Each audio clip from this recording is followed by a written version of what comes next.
SIT ತನಿಖೆಯಲ್ಲಿ ಕಲ್ಲಡ್ಕ ಪ್ರಭಾಕರ್ ಭಟ್ರ ಕೈವಾಡ ಇದೆ ಷಡ್ಯಂತ್ರದಲ್ಲಿ ಅಂತ ಬಂದಿದ್ಯಾ? ಅದು ಹೇಳಿ, ನೀವು ನಾನೇ ಕೇಳ್ಬೇಕು ಅದನ್ನ. ಅಲ್ಲ ಸರ್, ನೀವು ಆಡಳಿತ ಪಕ್ಷದ ಪ್ರತಿನಿಧಿಯಾಗಿ ಪ್ಯಾನೆಲ್ ಮಾಡಿದ್ದೀರಿ. ಅಲ್ಲಿ DK ಶಿವಕುಮಾರ್ ಅವರು ಹೇಳ್ತಾರೆ ಬಿಜೆಪಿಗರೇ ಇದ್ರ ಹಿಂದೆ ಇದ್ದಾರೆ ಅಂತ. ಯಾರು ಅನ್ನೋದು ಬರ್ಲಿ ಹೊರಗೆ. ಅಲ್ಲ, ಒಂದ್ ನಿಮಿಷ ಸರ್, ತನಿಖೆ ಮಾಡ್ತಾ ಇದ್ದಾರೆ ಅವರು. DK ಶಿವಕುಮಾರ್ ಹೇಳಿದಂಥದ್ದು ಸಹ ಭಾರತೀಯ ಜನತಾ ಪಕ್ಷದಲ್ಲಿ ಇರ್ತಕ್ಕಂಥ ಗುಂಪುಗಾರಿಕೆಯಲ್ಲಿ ಒಂದು ಗುಂಪು ಇವರು ಪರ ಇದ್ದಾರೆ, ಒಂದು ಗುಂಪು ಇವ್ರ ವಿರುದ್ಧ ಇದ್ದಾರೆ. ಯಾರು? ಧರ್ಮಸ್ಥಳದ ವಿರುದ್ಧ. ಧರ್ಮಸ್ಥಳ ಜೈನ ಸಮುದಾಯದ ಆಡಳಿತ ಮಂಡಳಿಗೆ ಸೇರಿರ್ತಕ್ಕಂಥ ವಿಚಾರವನ್ನು ಇಟ್ಕೊಂಡು ಅದು ಹಿಂದೂ ಧರ್ಮಕ್ಕೆ ಬರಬೇಕು ಅಂತೇಳಿ BJಪಿಯವರು ಷಡ್ಯಂತ್ರ ಮಾಡಿದ್ದಾರೆ. ಇದು ತನಿಖೆಯಲ್ಲಿ ಆಚೆ ಬರುತ್ತೆ ಅನ್ನೋ ಮಾತನ್ನ ಸನ್ಮಾನ್ಯ DK ಶಿವಕುಮಾರ್ ಅವರು ಹೇಳಿದ್ದಾರೆ. ಇವತ್ತು ನಮ್ಮ ಪಕ್ಷದ ನಾಯಕರುಗಳು ಟ್ವೀಟ್ ಮಾಡಿ ಸಹ ಹೇಳಿದ್ದಾರೆ.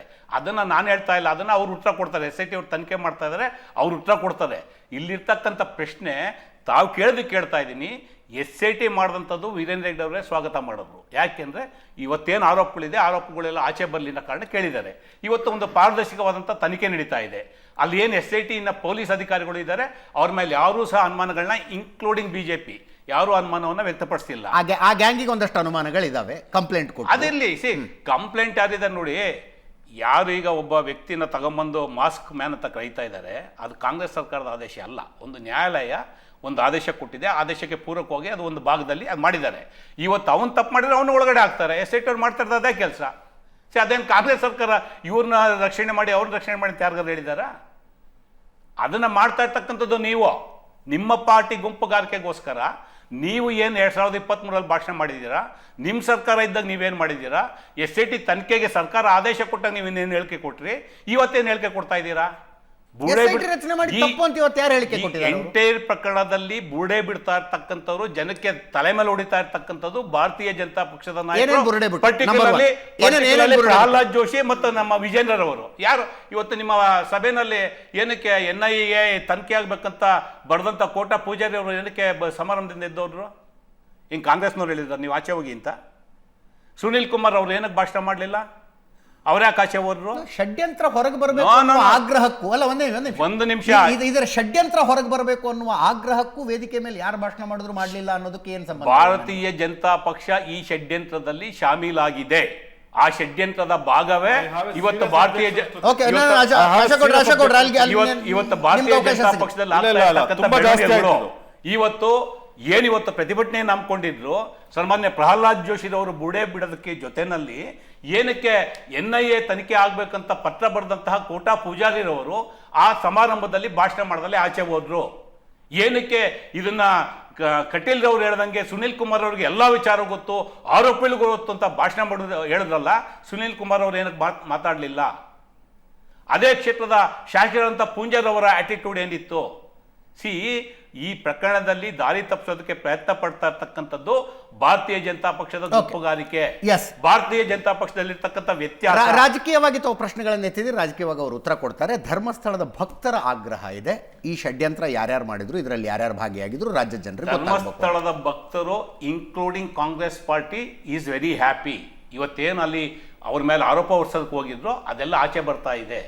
ಧರ್ಮಸ್ಥಳದ ಭಕ್ತರನ್ನು BJಪಿಗೆ ಬರ್ಕೊಟ್ಟಿದ್ದಾರೆ. ಧರ್ಮಸ್ಥಳದ ಭಕ್ತರ ಧರ್ಮಸ್ಥಳದ ಭಕ್ತರೇ ಸರ್. ಈಗ ನಿಮ್ಮ ಮನಸ್ಸಲ್ಲಿ ಇಲ್ವಾ ಷಡ್ಯಂತ್ರ ಯಾರ್ಯಾರು ಮಾಡಿದ್ದಾರೆ, ಇದ್ರ ಹಿಂದೆ ಯಾರ್ಯಾರು ಇದ್ರು, ಎಲ್ಲವೂ ಹೊರಗೆ ಬರ್ಬೇಕಂತ ನಿಮ್ಮ ಮನಸ್ಸಲ್ಲಿ ಇಲ್ವಾ? ನನ್ನ ಮನಸ್ಸಲ್ಲಿ ಏನಿದೆ, ಅಜಿತ್ ಹನುಮಕ್ನವ್ರ ಮನಸ್ಸಲ್ಲಿ ಏನಿದೆ ಅದಲ್ಲ.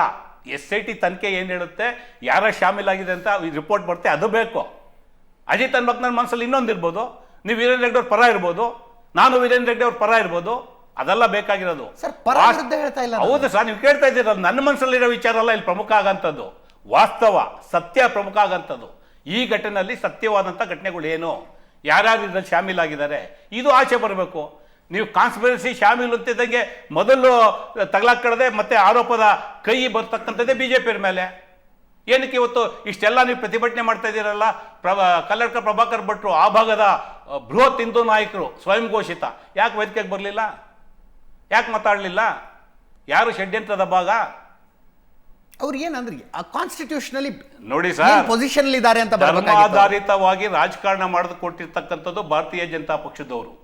ಇವತ್ತು ಅಲ್ಲಿ ಜೈನ ಸಮುದಾಯದ ಆಡಳಿತ ಮಂಡಳಿಗೆ ಸೇರಿರ್ತಕ್ಕಂಥ ದೇವಸ್ಥಾನದ ಮೇಲೆ ಹಿಡಿತ ಸಾಧಿಸಬೇಕು ಅಂತೇಳಿ ಕಾನ್ಸ್ಪಿರಸಿ ಮಾಡಿರ್ತಕ್ಕಂಥದ್ದು ಭಾರತೀಯ ಜನತಾ ಪಕ್ಷ.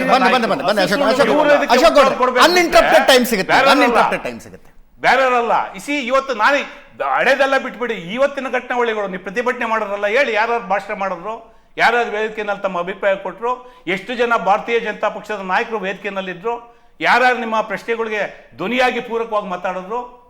NIA ತನಿಖೆ ಆಗ್ಬೇಕಂತ ಪತ್ರ ಬರೆದ್ರೆ ಪೂಜಾರಿ ಅವರು ಏನಕ್ಕೆ ಮಾತಾಡಲಿಲ್ಲ ಅಲ್ಲಿ? ಸುನಿಲ್ ಕುಮಾರ್ ಅವರು ಇಡೀ ಘಟನೆಯಲ್ಲಿ ಸಾಕ್ಷಿ ಹೋರಾಟಕ್ಕೆ ಒಪ್ಪಿಗೆ ಇಲ್ಲ ಅಂದ್ರೆ ವೇದಿಕೆ ಮೇಲೆ ಬರ್ತಾರಾದ್ರೂ ಯಾಕೆ ಅವರು? ಅದು ಒತ್ತಡ, ಪೊಲಿಟಿಕಲ್ ಪ್ರೆಷರ್.